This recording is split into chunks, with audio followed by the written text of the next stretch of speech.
Well, good evening, everybody. I'm so happy to see so many people here for this pre-concert conversation. My name is David Plylar. I'm in the music division in the concert office, and it's my great pleasure to be here with the entire Catalyst Quartet and pianist Terrence Wilson. So please join me in welcoming.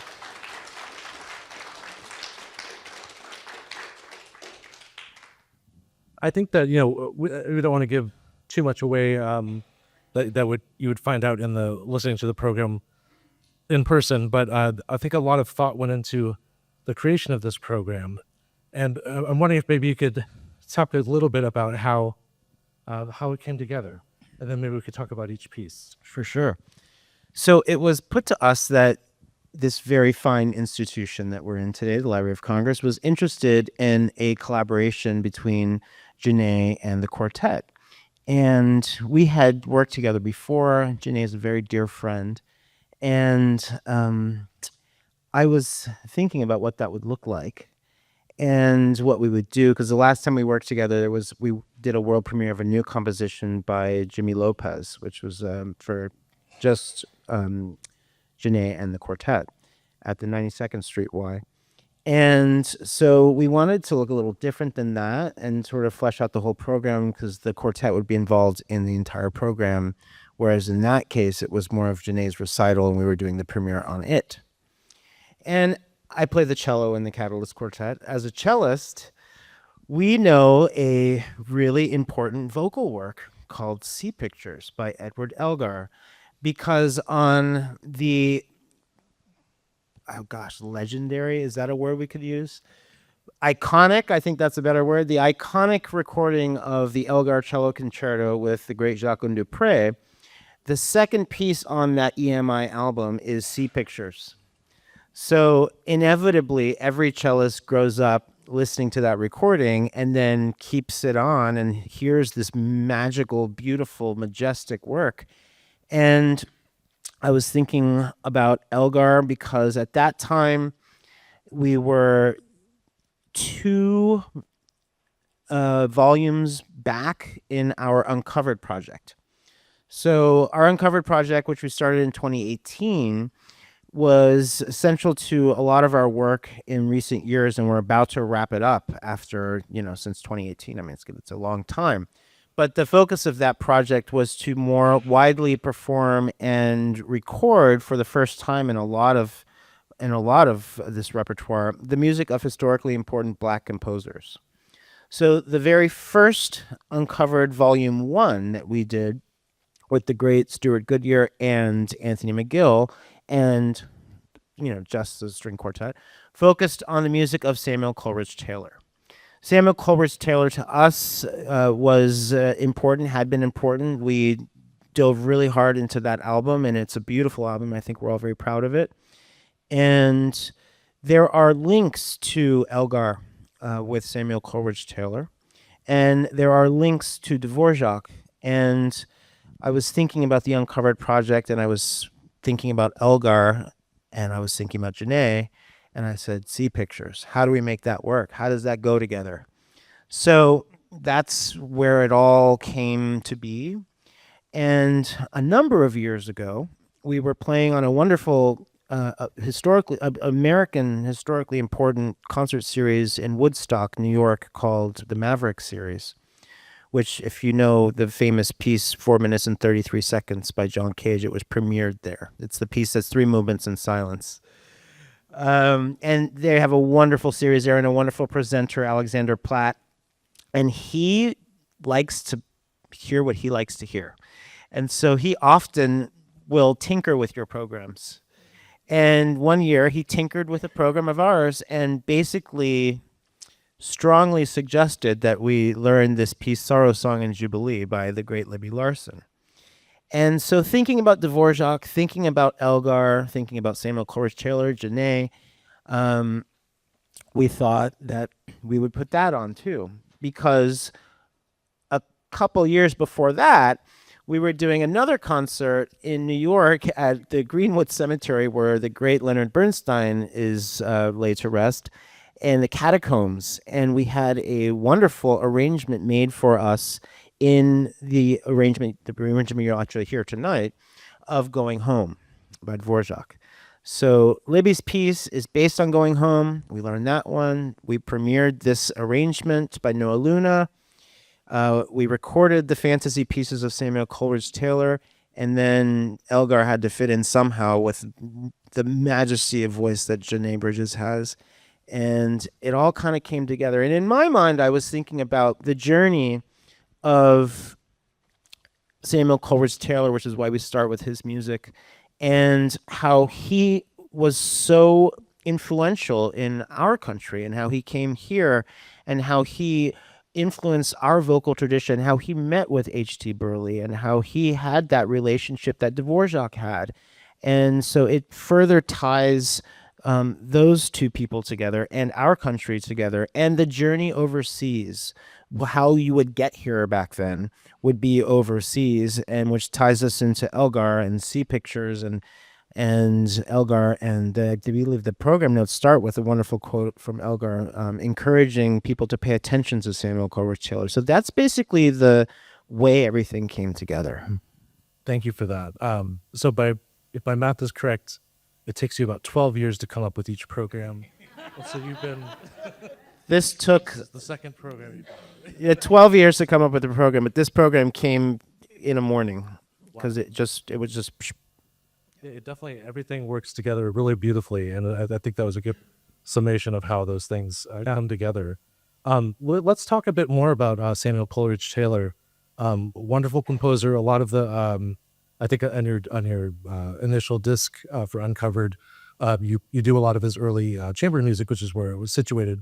But one of the amazing things about it, just to me, looking at it 100 years on, is how young he was when putting these things together. He entered the Royal Conservatoire at School of Music at age 15, I think, in 1890. And then by the time it was 1898, he was doing the first of the Hiawatha cantatas, which the degree of change in that period of time was just startling. And so these, but talk to us a bit about these fantasy pieces. I mean, it's kind of fascinating. He calls them Fantasy Stücke in the first place. Like why the German title? You know, but I mean, it seems to me like that comes from a tradition with Schumann and others like that. But there's a lot of different kind of references there, but also just it's a very unique piece. It's very much him. Maybe speak to that. Yeah, I think when he was working on all of these works, like a lot like the clarinet quintet, this was while he was in school, while he was studying, while he was being challenged, like for the clarinet quintet in a way is like, how do we write something as beautiful as Brahms or even better than Brahms? And so how do I create this piece, these fantasy pieces to be, like you said, kind of like a Schumann and there's a lot of whimsy in them. There's a lot of, like you said as well, there's a lot of things that you kind of recognize. But the incredible thing I think about Samuel Coleridge-Taylor is that his voice is so unique and so specific. And I think that what he does with the string quartet is really wonderful, very colorful, and all the movements are extremely varied. It's a little bit sad that we don't have more of his music. If my colleagues can comment further. He died so early. Yeah, I mean, he was basically like Schubert. Yeah. Oh, those are excellent points. I mean, I think that what you'll find, I think one of the best examples of how varied his outlook was the two works, the humoresque and the minuet, like how different they are, but the same. They have some of the same meter and stuff like that, and yet there's so much variety in those the dances and things that you forward. Plus, it evokes the I don't know. There's even one that to me sounds a little bit like a Tchaikovsky ballet. Yeah. In miniature. Yeah, and also extremely beautiful lyrical writing, which you find in his clarinet quintet as well. Like that's one of the most beautiful slow movements I think ever written. So you start to see that side of him already, this song that is living inside of him. Yeah, one other thing I just would want to mention is that orchestrationally he's already on his way to where, and by the time he gets to the orchestral works that come shortly after this, He's already just a master of orchestration, I think, and just the way he approaches things. And one of the great things I think you can look for in that first movement is when you all come together to play at the unison towards the end of the movement. It's just such a startling moment that it's a wonderful thing to be surprised by. Even though I said that, you'll still be surprised by it. One little thing that I'd like to add, that when we first came to learn all of the composers on our Uncovered project, we really had to develop our own relationship with their language, because their music was not as broadly performed as, say, Brahms or Beethoven. And so we sort of only have those masterworks to go off of as frames of reference. And I think what struck me by, we call him SET, Samuel Coleridge-Taylor, it's our acronym for him, is that there's such a unique combination of this bohemian, and many sources cite that at that age he was very, very influenced by Dvořák as one of his main influences. You can definitely hear the folk idioms and the virtuosity. Samuel Coleridge-Taylor was also a violinist, was his main instrument, kind of like Dvořák was a string player, also a violist. So a lot of stringy writing, a lot of virtuosity, but still that's a little tinges of that English sentiment, choral tradition in and out. And then, as you said, the sort of the ode to the Germanic, sort of the studious quality. So like there's many mixes of many different sort of influences that make his voice very singular. That's great. And you brought up an interesting point, is that his classmates at the time are some of the major English composers that would contribute. I think Vaughan Williams was enrolled at the same year as Coleridge-Taylor. So that makes it makes you think his breakout moment didn't come until like 1908 though, whereas Coleridge-Taylor had his in 1898, I think. But anyway, I'm very excited about this piece. I think it's wonderful that he included it. I've tried to tamp down my enthusiasm. And it's a special treat for you all here today in the lobby of the auditorium. There are a lot of string quartet works that are featured on our Uncovered project. William Grant Still String Quartet and George Walker's Second String Quartet. They're up there. Excellent. Yeah. And we had, the last time we had George Walker here was in, I want to say 2014 or so. And his son, is it Gregory, I think? Yeah. Premiered a new piece for solo violin of his called Blue. On one of our instruments, it was a copy of our Betts. Unfortunately, I think it was 2014 was the last time we saw him here. But that's another wonderful connection we had with And him. his sister is one of our very early patrons and sponsors, Florence Walker Slocum. Wonderful. Well, the second piece on the program you've already said a little bit about, but is there anything else about the Libby Larsen work that you'd like to share with us? That's about it. It's got the Sorrow Song and Jubilee. Maybe you could speak a little bit about what those two elements are. Yeah, absolutely. So it's, when we first started working on it, I personally found it to be quite an odd little piece, because you could hear fragments that were quite familiar, but then also it has moments where it's incredibly erratic and sort of startling. And when you think about the foundation of the piece, this tune Going Home, which feels very sentimental, it feels very comforting, to have these moments where you are actually shocked, feel really distant from that idea. But I think by sort of juxtaposing those two ideas, you really get to feel this incredible contrast of sort of the way in which very contrasting emotions can exist at the same time. I've personally become fascinated with this idea that you can feel incredibly exhilarated and also horrifically depressed at the same time. Like the fact that as humans we can hold two really dramatically different emotional states within ourselves.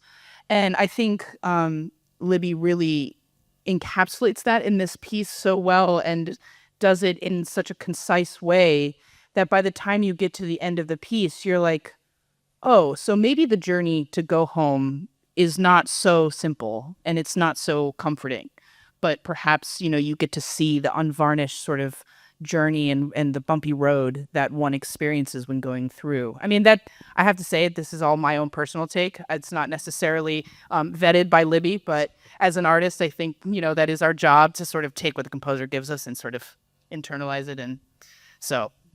Well, it's beautifully said. Thank you. So my understanding is that we'd have a reversal of the pieces on the second half. So we'll be going to the Elgar first after the intermission. And Terrence, you get to play this. So this is a kind of, maybe you can tell us a little bit about the arrangement and how this came together with Terrence. Is just how that's worked out together with the piano and string quartet and voice. Well, I'm sort of the lucky tag along here. I don't really get to play much Elgar because there really isn't. Used a lot. Oh, I'm sorry. Oh, can you hear me now? Is that okay? Yeah. I don't really get to play much Elgar because there isn't much music by Elgar that is originally orchestrated for piano. So for me, it's a real treat to get an intimate peek into the world of Elgar. I mean, I'm a pianist, but I still obsess over other pieces, Sure. cello concerto, enigma variations, things like that. So it's a wonderful treat to not only get to play with such a fabulous quartet and Genet, but to discover the building blocks compositionally in Elgar's work. So I've enjoyed that a lot, and on the same lines about Alexander Platt, who likes to have his say in tweaking programs. We did, at the same Maverick series in Woodstock, a set of Haydn symphonies, which is also not originally scored for piano. So this is another example of how I'm able to explore. And this arrangement, when I was first invited to join in this program, one of the first things I did was listen to the original orchestral arrangement, or rather composition, and so what we try to do is bring out some of the original elements or the original effects, and sometimes it's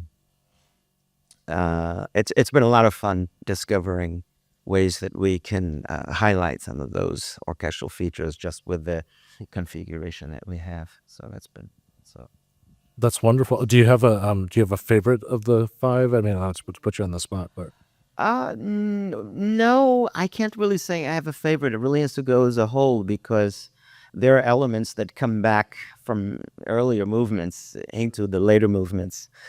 So that's a really nice feature that happens. But no, I can't really. Third movement's pretty great. Just say it. I like that one too. well, this is wonderful. I mean, how many times have you performed this? This is a debut program performance. You are all here for the first of the firsts. Yeah. Oh, that's exciting. We're very pro transcription here, so we enjoy hearing these things in different contexts, especially because we can't really fit a large orchestra in our hall, but we try sometimes. But it's better just to stick to chamber music, I think, sometimes. But we're very excited to hear this version, and I mean, it's a variety of texts too, from kind of all over the place, including one by his wife. It's a little bit unclear. It's from a time before she knew Elgar, so it's a little risque in that sense. But Oh, the English. Wild.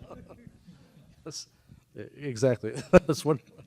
But anyway, we're excited to hear this, and yeah, we're looking forward to that. And then, as your final work on the program, you're kind of running all about. Maybe you can just say a bit about this version of that Noah Luna did for you. And It's a beautiful version. It's very majestic. It's very Hollywood at the end. It's very, or I guess let's not say Hollywood. Let's say more like Wagner or something like that, or Strauss.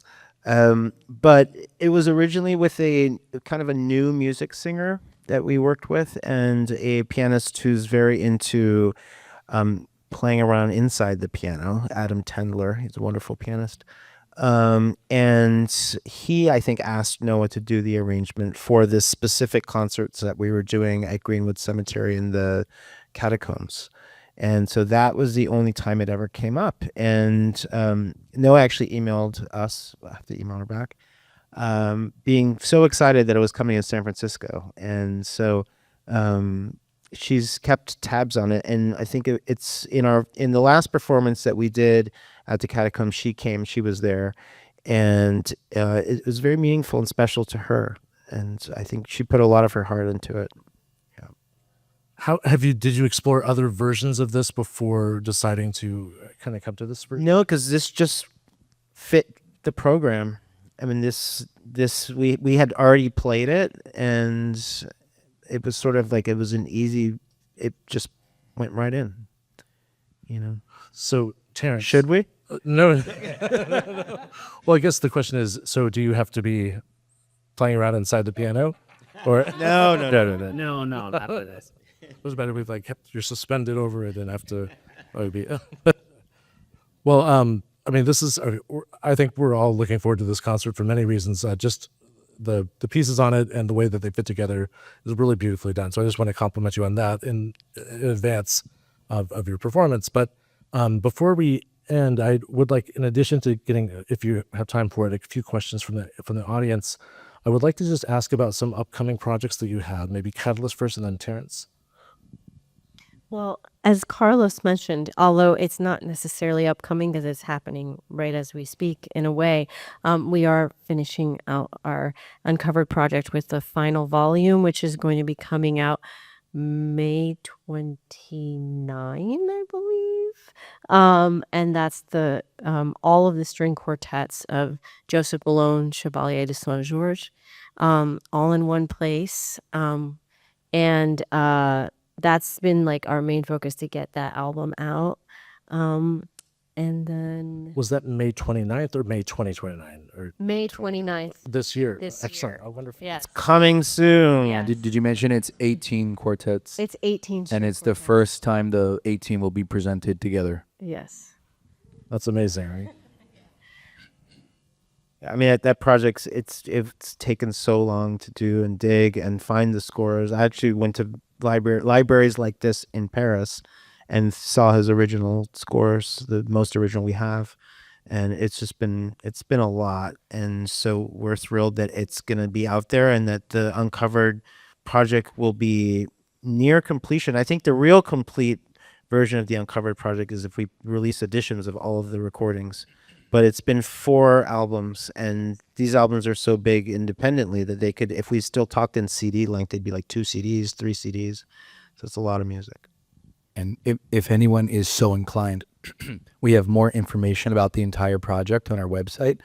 And we are still trying to finish up hitting the fundraising cap for the end of to finalize the project. So there's a link there on the website if you're so inclined. Tax deductible. Please. Yeah, and I was just going to mention that, it took us a long time to get there for a number of reasons. Just the beginning, just to even get the Uncovered project started. So it's amazing that we're here. And as a cellist, in other projects, we have Yes. 2 exciting collaborations coming to theaters near you. One is with our dear friend Sterling Elliott, who's a wonderful cellist. I don't know if you know of him, but he's blazing a huge trail, and we've known him since he was 12 years old.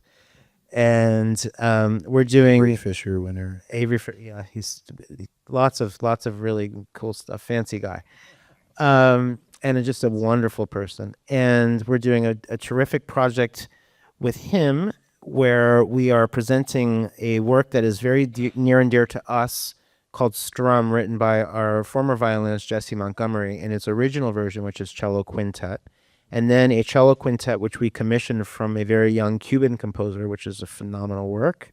And then we're closing that program with the Glazunov Quartet.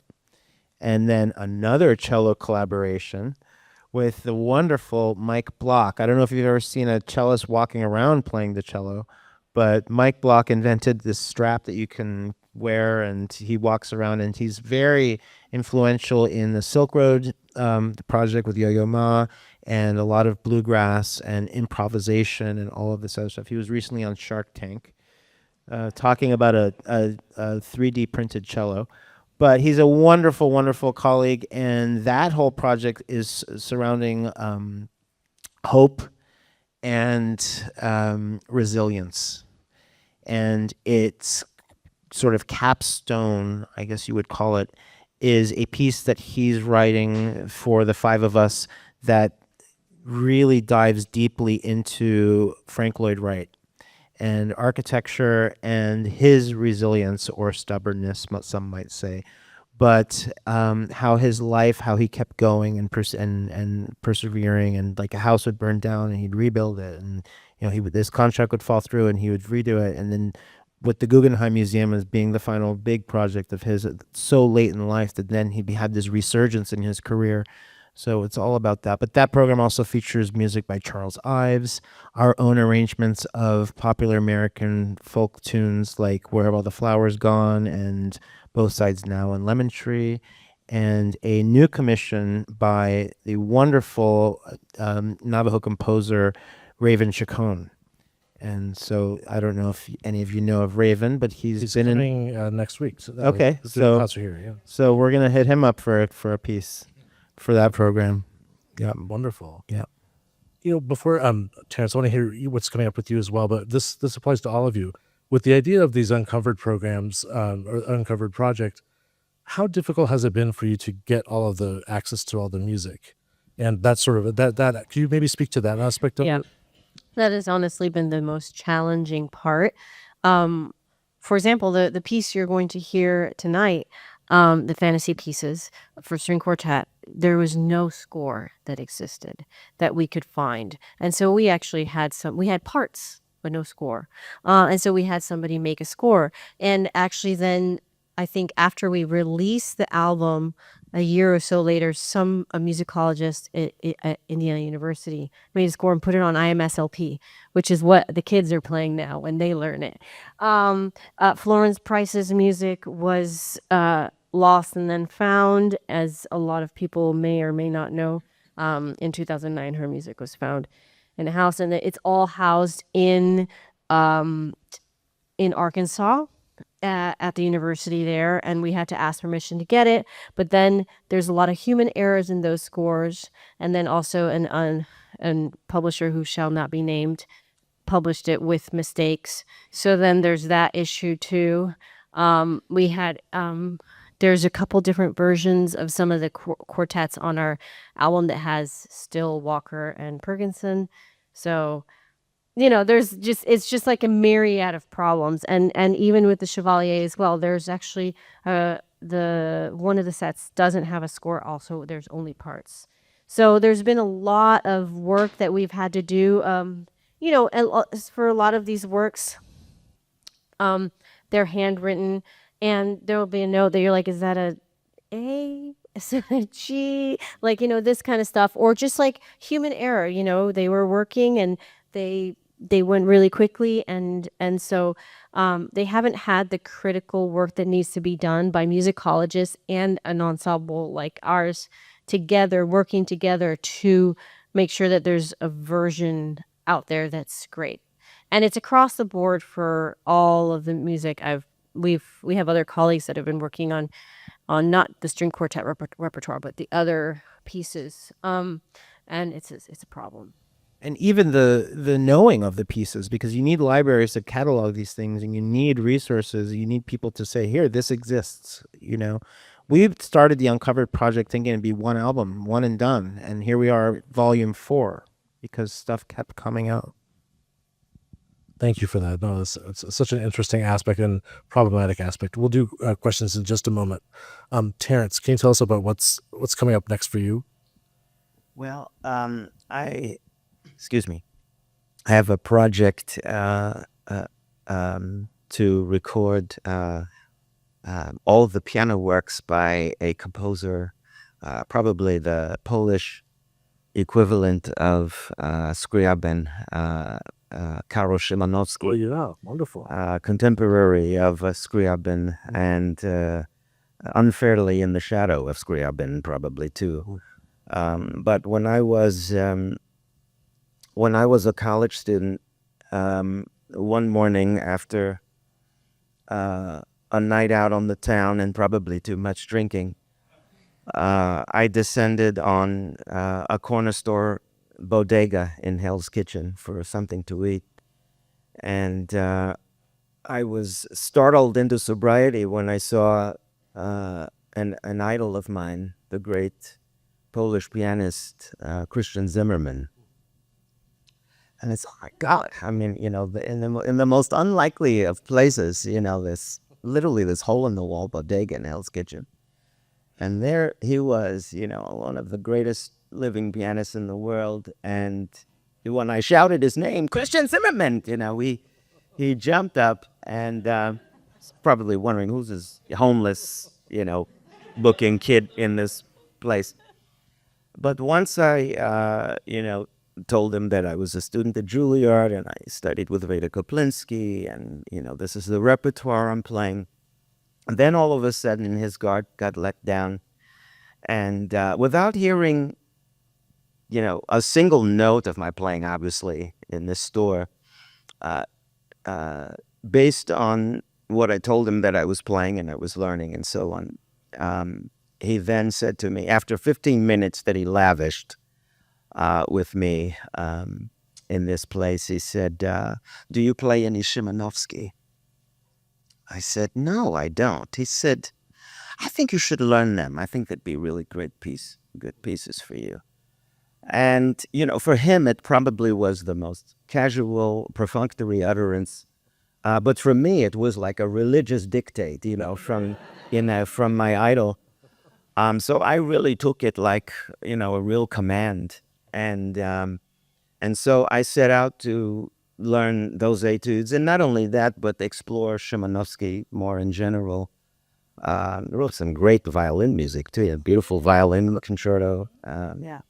And so I sort of got familiar with the style, and I quickly learned the etudes, and I decided I'm going to do an all Szymanowski recording, self-produced, and I'm going to dedicate it to Christian Zimmerman, just in case he might remember that conversation he had 30 years ago.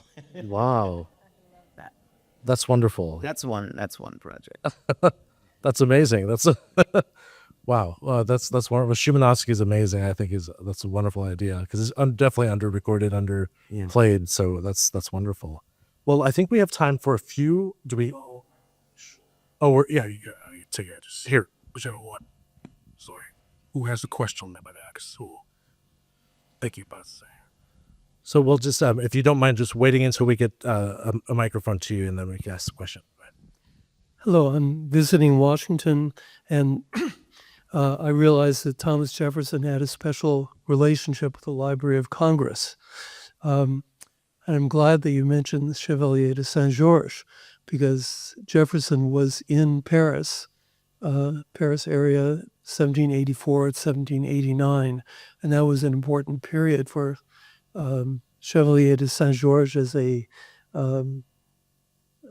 orchestra leader at that time, but I haven't found any reference to any connection they may have had.